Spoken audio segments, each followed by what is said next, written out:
Breonna Taylor. As I'm sure many people have heard by now, police on a no-knock search warrant shot and killed Breonna Taylor, kicked in her door, and just murdered her, right? Here is generally what people have been told and the perception of the entire situation. On March 13th, 2020, just shortly after midnight, the Louisville Police Department were getting ready to conduct a narcotics raid on the apartment whose tenants were Breonna Taylor and her boyfriend, Kenneth Walker. Police conducted a no-knock search warrant on the apartment rented by Taylor and her boyfriend. They did not knock, gave no warning, and proceeded to break their way into the apartment, which in turn led the tenants to believe that their apartment was being broken into. Taylor's boyfriend then armed himself and fired upon the officers, to which they returned fire. Breonna Taylor is shot and killed during the return fire, and her boyfriend, Kenneth Walker, is arrested and charged with attempted murder because he struck one of the officers. No drugs or money were found at the apartment. The entire thing was a flop. All the officers involved are guilty of murder and should be charged accordingly. And that's what stood for months. I can't blame anyone for being upset about that. The situation sounds bleak. If that's all you're told, then the situation looks terrible, and there's a clear victim here in Breonna Taylor and her boyfriend. And the officers are all in the wrong. A young woman lost her life. It's always saddening, especially to the people who were very close to the victim. Me though, and in my experience, I usually reserve my initial judgments until I have more complete and accurate information, because I don't want to make statements based off of incomplete information. I strongly encourage others to do the same. What I just told you is at best an incomplete picture. Only being told this delivers no justice at all to the situation. So without further ado, here is what really happened to Breonna Taylor. Police had reason to believe that the apartment was a key stash house for narcotics and a much larger drug operation. Initially, a no-knock warrant was issued to the plainclothes narcotics operatives by Jefferson County Circuit Judge Mary M. Shaw. But sources, including the New York Times, reported that it had been changed to a knock and announce warrant, meaning that the officers were required by law to announce themselves. So the no-knock warrant was actually overruled before the actual raid took place. At approximately 12:40 a.m., 3 officers from the Louisville Police Department were set in place and ready to begin the raid. They knocked loudly as they began to identify themselves as police, according to Officer John Mattingly. I was never able to find any hard evidence to suggest that the order had been changed from a no-knock to a knock and announce. Regardless, if the order had been changed or not, the officers decided to knock and announce themselves anyway. Also, I see many people on my timeline arguing that police never knocked at all and shot at Taylor while she was sleeping.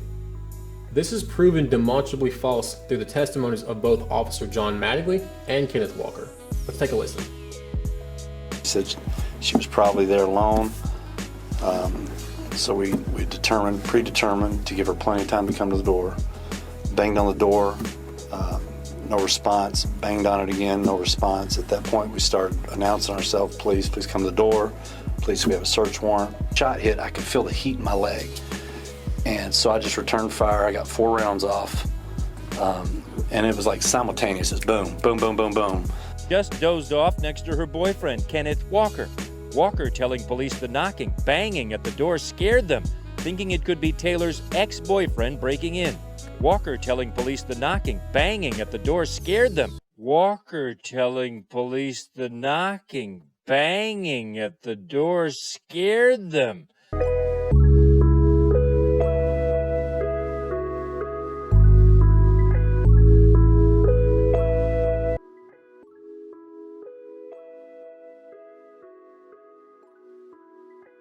She's like, "Who is it?" loud at the top of her lungs. No response. So I'm like, what the heck?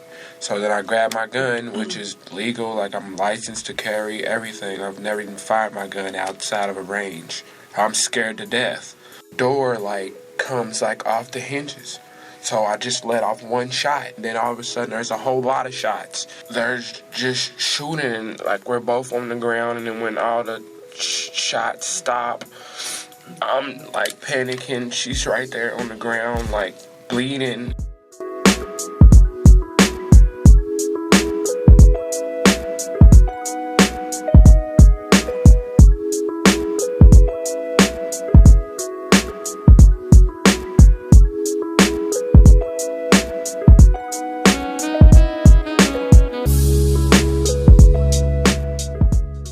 About a minute went by, and with no response from either party, police proceed to use a battering ram to knock the front door off its hinges.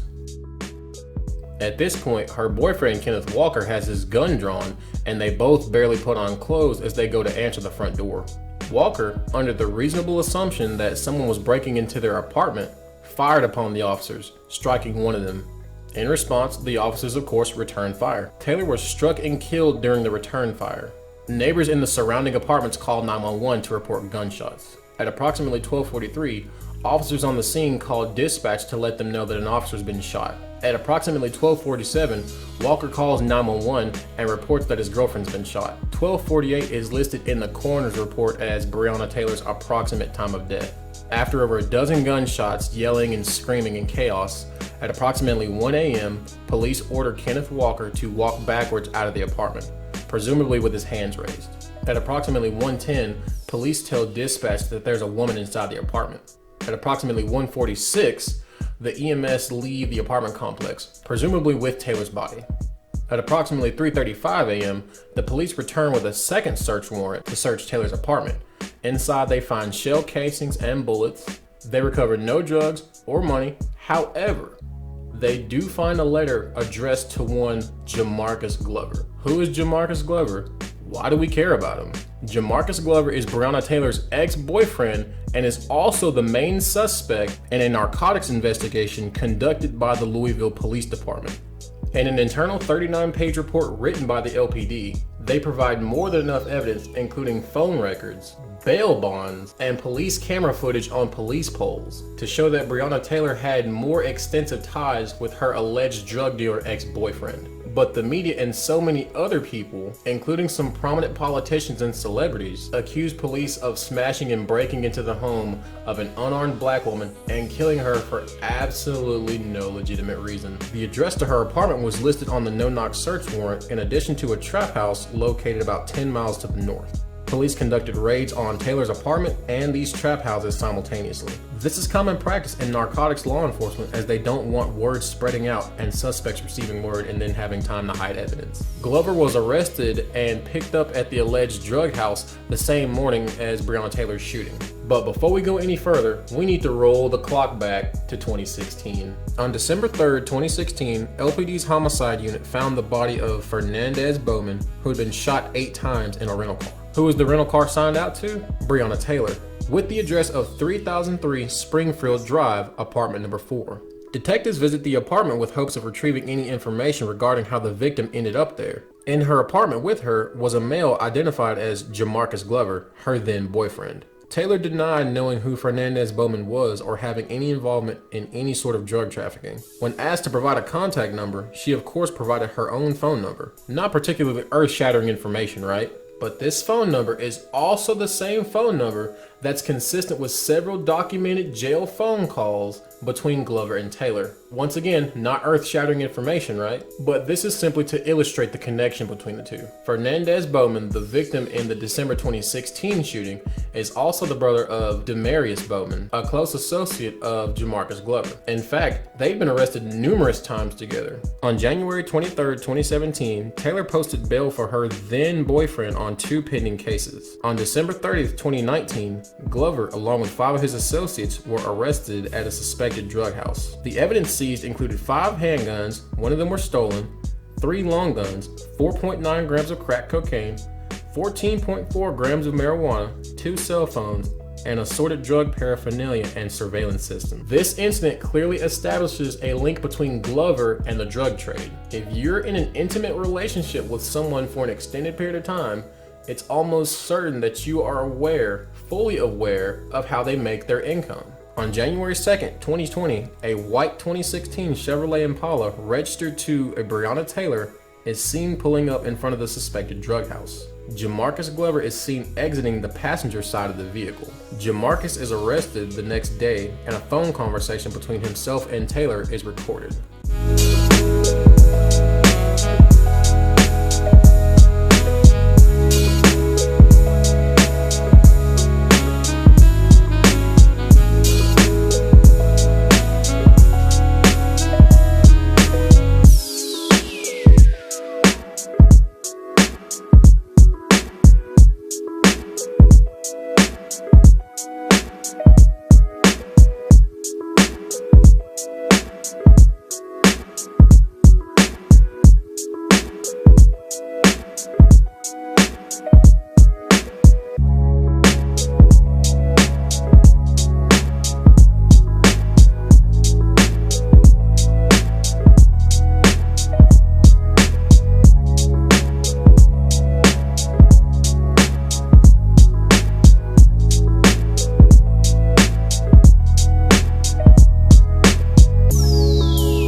January 9th, either Adrian Walker or Jamarcus Glover would show up to the suspected drug house operating a 2017 red Dodge Charger and drop suspicious packages near the sidewalk between vacant houses, which led LMPD to applying for and successfully receiving a warrant for a GPS tracking device to be placed on the vehicle. On January 10th, the tracking device leads detectives to 3003 Springfield Drive 6 times. On January 16th, Glover is seen walking directly into apartment number 4 and comes out a short time later with a package from the U.S. Postal Service. Who's the current tenant of apartment number 4? Breonna Taylor. Detectives and SWAT teams conduct simultaneous raids on all the addresses previously listed. We know exactly what happened on Breonna's end. On the other end, a massive raid on a drug house was conducted and 4 people, including Jamarcus Glover, were all taken into custody.